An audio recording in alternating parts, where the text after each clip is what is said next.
Totes for Tots began 12 years ago when, as a practice, Georgia cancer specialists wanted to honor Martin Luther King's memory by doing a community service project.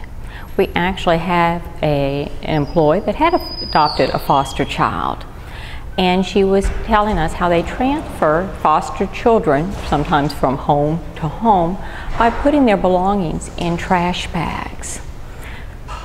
It had not occurred to her, even after adopting this child, having her in her home for over a year, that when she did her after Christmas cleaning, had things that she was going to take to the local church and donate and stuff them into trash bags to help transport. Of course, some of these were clothes the child had outgrown, and he was under the impression that he was being taken away from his secure situation.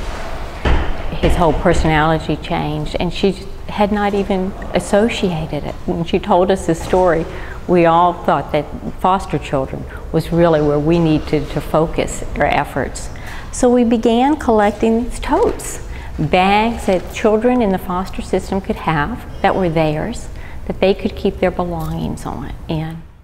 I think it's really emotionally important for kids that get pulled out of their home and have to go somewhere else, leave everything behind, and you end up in your belongings in a trash bag. I think there is much more symbolism to that, and you know, we try to get away from that. We give them something that belongs to them that they can take wherever they go. This year, our goal is that we will collect enough bags for every child in the foster system in Georgia, and that's 7,500 children this year.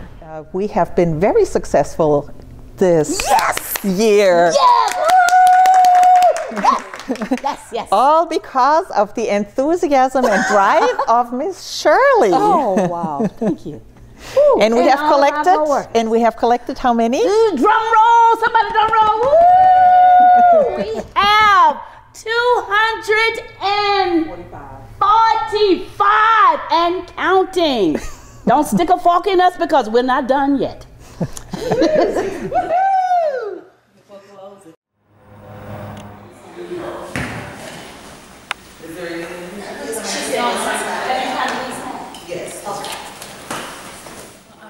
I'm already involved in several local charities around the state and in the Middle Georgia area that involve children. So this year, Dr. Jones, who is the CEO and Vice President of our organization as Georgia Cancer Specialist, kind of put me in the position to kind of take charge and lead this year. And I've enjoyed every bit of it. This is our 11th year since 2003. So I never counted them, but I'm told it's about 33,000 bags that we have collected over the years. Last year we collected about 2,000 bags. I think it was like $2,300 all together for the state. We're hoping to at least double that this year and get every child in Georgia a bag.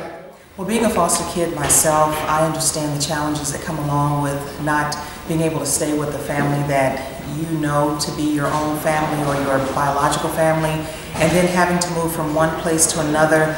I stayed in that environment for quite a few years when, even though I was adopted out of the home, and I watched how difficult it was for children to come to a new environment and then having to leave that environment to go to another one because they were only there for a short period of time. So there was no stability there, and then just watching them with, you know, suitcases. I remember just not necessarily even suitcases, but just having bags, pillowcases to carry their clothes in when they left. So when I heard it on 41 Today, I felt like this was definitely something that we wanted to be a part of, so that we could make a difference in the lives of those children and give them something to feel better about, instead of feeling like the lady said on 41 Today, like feeling like trash themselves, that they can leave from one place to another with dignity. Don't ask me what specific day that is, but it's always the Friday before Martin Luther King.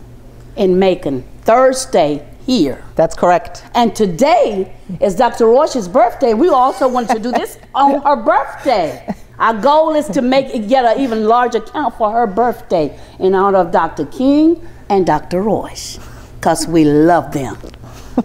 Why, thank you, Miss Shirley.